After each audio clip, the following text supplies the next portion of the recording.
तो इसमें जमशेदपुर, जो कि आज़ादी के पहले से एक फेमस सिटी के रूप में रहा है, उसमें भारतीय डाक विभाग जो भारत सरकार की योजनाओं परियोजनाओं को लेके आ रहा है पब्लिक के बीच में, उसका लाभ भारत के अंतिम व्यक्ति तक मिले, क्षेत्र के अंतिम व्यक्ति तक मिले। इसके तहत हमें क्या क्या कदम उठाने, इसके मंथन के तहत तौर पर आज की मीटिंग आयोजित की गई थी। इसमें पब्लिक को बताया गया है, इसमें हमारे स्टाफ जितने सम्मिलित थे उनको बताया गया है कि जो PLI RPLI जो डाक जीवन बीमा और ग्रामीण डाक जीवन बीमा है, उसके लाभ जन जन तक पहुंचाएं, ताकि उससे जितने भी हमारे ग्रामीण क्षेत्र और शहरी क्षेत्र के जनता है उसे उसका लाभ अर्जित कर सके। लक्ष्य बड़ा रखिए। कोई फसल उगानी है तो हमें खेत में मेहनत करनी होगी। घर की छत पर बुलाई करने लगेंगे तो मेहनत तो कर रहे हैं, रिजल्ट नहीं आएगा। सही दिशा में मेहनत होनी चाहिए। प्लानिंग इसीलिए जरूरी है, प्लानिंग के साथ। और सब पानी के एक बार गए अंदर, बहुत दयालु टाइप के थे रतन जी की तरह। अंदर देखा कि बहुत से बच्चे एकदम गर्मी में एकदम झुलसे हुए हैं, पसीना हो रहा है, 80 डिग्री तक टेम्परेचर पहुंच जाता है वहां के वातावरण में।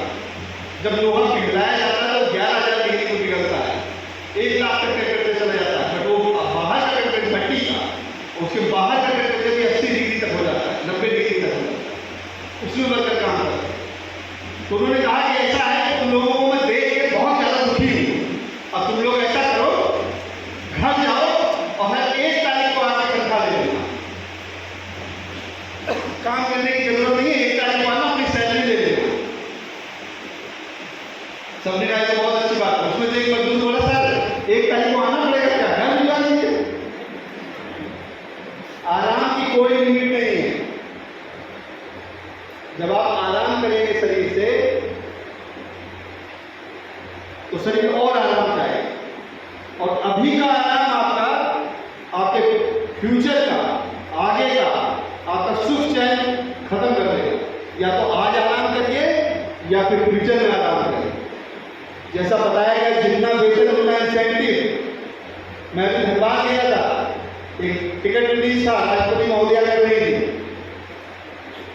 वहां पे मुझे एक बंदा मिला जिसने उसी दिन कार खरीदी थी। उसने कहा, सर मैंने 1 रुपया नहीं लगाया है कार में, मुझे इंसेंटिव मिला है और हर महीना मुझे मिल रहा है 25,000 रुपए, किस्त केवल 22,000 की है, और 3,000 मेरा और बच रहा है, जेब में बच रहा है। सैलरी से 1 रुपया नहीं लगाया, घर वालों से 1 रुपया नहीं मांगा, केवल PLI का जो इंसेंटिव है उससे मैंने ये कार खरीदी है। मैंने 8 महीने बाद उसके हाथ से पेड़ा खाया, खुरमा खाया। 8 महीने से मैंने कोई मिठाई नहीं खाई। मैंने कहा बहुत खुशी की बात है, तुम आगे बढ़ोगे तो मेरा सीना चौड़ा होगा।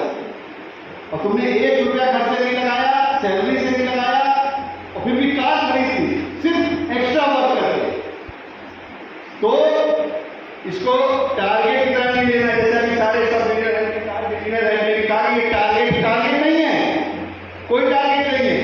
ये आपको अपनी आय बढ़ाने का, साइड बिजनेस अपना बढ़ाने का एक जरिया।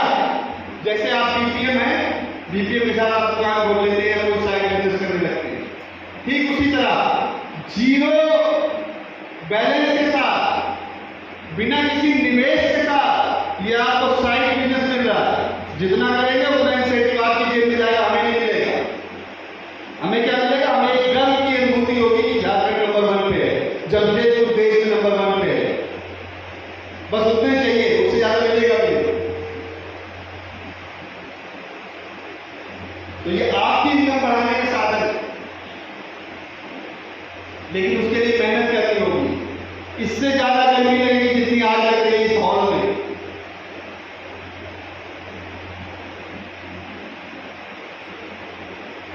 लेकिन विश्वास मानिए, सुख के साथ आज तक कोई आंदोलन नहीं हुआ, कोई बड़ा आदमी नहीं बना। लक्ष्य कोई भी हो, PLI हो, SP हो, या आपके घर में आपके बच्चे, आपके भाई बहन जिनको आप IAS बनाना चाहते हैं, सब में एक बात लागू होती है, दृढ़ इच्छा शक्ति, कठिन परिश्रम। नहीं है तो नहीं कर पाएंगे।